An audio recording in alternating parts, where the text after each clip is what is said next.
All right, so we're gonna start off really easy. So first off, disclaimer, Miss Jones messed up with her alphabet, and yes, you have 3.38s. Okay, let's just roll with it. One's 3.3a in behavior, the other is 3.3a polynomial functions. Okay, they're not the same, but my bad. Okay. Right, wait. What is this? Your assignment. Oh, this is good. Okay, so we're going to talk about what a polynomial is. So last week we talked about in behavior. Do y'all remember the in behavior rule? Yeah. In behavior is based off our leading coefficient and the degree of our polynomial, right? So it's telling us literally what's happening at the ends of our function. Nothing about the middle, just what's happening at the ends, right? All right, so a polynomial function is the sum of powers. Just basically means that it's unlike terms that are being added and subtracted together. That's what a polynomial function is. Unlike terms being added and subtracted together, okay? The n is the highest power, is the degree of the polynomial, which we learned last week, right? Your highest power, and n has to be greater than or equal to 0, okay? You have been working with polynomials since Algebra 1. So in Algebra 1, if you had a, when you had a 0 degree polynomial, it was just called a constant. You had a first degree polynomial, and it was called a linear. You had a second degree polynomial, and it was called a quadratic. Okay, so you've been working with polynomials all along. They were called constant, linear, and quadratic, right? All right, our new guys that we're going to be focusing on this unit is going to be third degree. And third degree polynomial is called a cubic. Okay, and then we have a fourth degree polynomial, and a fourth degree is called a quartic. Yes. Unless you're going to memorize it. Okay, the other way that you describe polynomial, poly means more, right? Do we all understand? Poly means more than one, okay? However, what that's describing is how many things you're being added together. There are some, for some single terms, not single, if I only have one term, so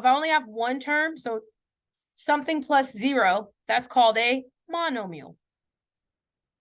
Mono means 1. Okay, if I have two terms, anyone wants to take a stab at what that's called? Binomial, good job. And if I have something that with 3 terms, it's called a trinomial. Yeah, go for it. It's a trinomial, okay? Anything past a trinomial, we just call it a polynomial, okay? Anything past a trinomial, we just call it a polynomial, okay? But they're all the same thing. So what we're going to do is we're going to go through and be able to identify and label polynomials. So we're going to determine if it's a polynomial. If it is, we're going to say the degree and number of terms. If it's not, we're going to say why it's not, okay? All right, so number 1. Is number 1 a polynomial? It is. Number 1, is it a polynomial? Yes. Sorry. Yeah, just no. It's a yes, right? Yes. Okay, what is the degree of this polynomial?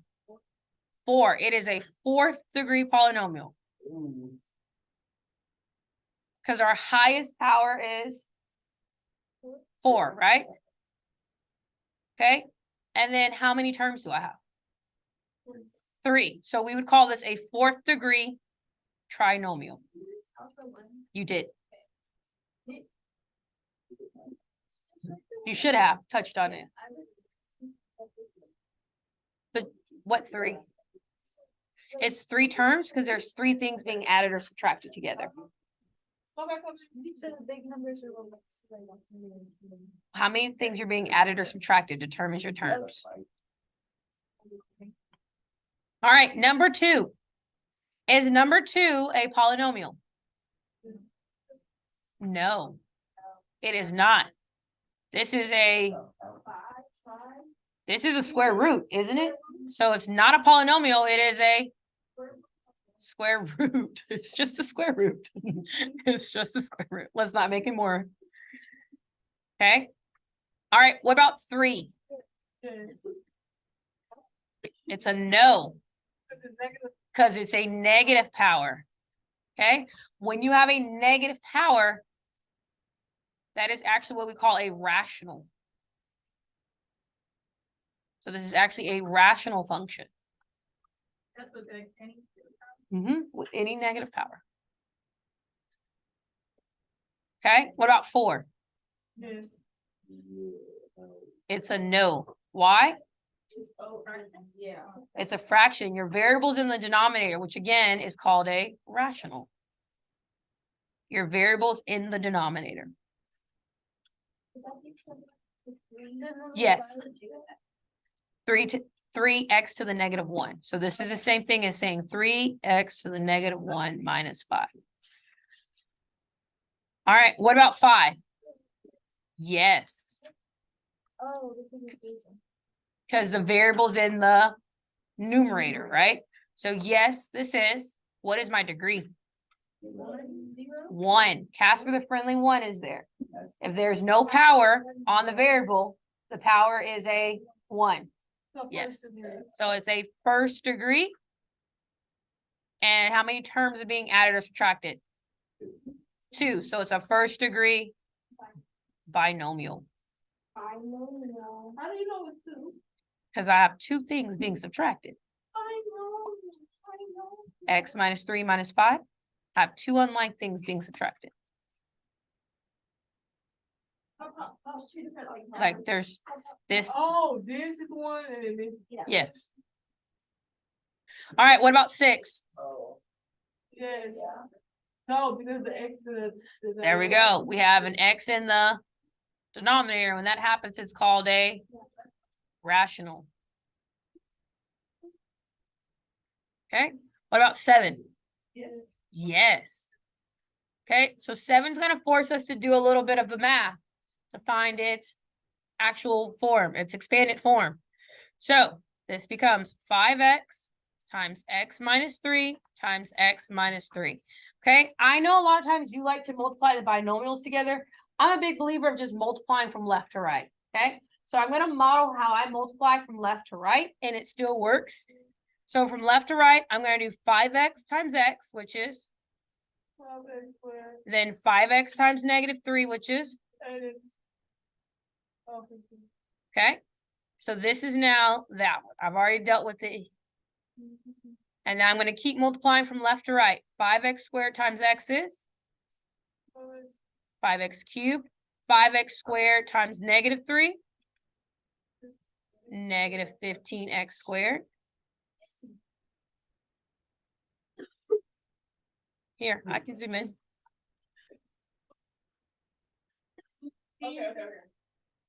Okay. So now I'm going to do negative 5x times x. And then negative 15x times negative 3. A negative times a negative is a positive. Okay, I combine like terms. So we're left with 5x cubed minus 30x squared plus 45x. What do I have? What's the degree? It is a third degree trinomial. Good job. So we have a third degree trinomial. Why is it a trinomial? There's 3 terms once you combine like terms. Okay, your terms are the number of unlike terms being added or subtracted. When we multiply negative 15x times negative 3, a negative times a negative makes a positive. No, I did not. I distributed from left to right.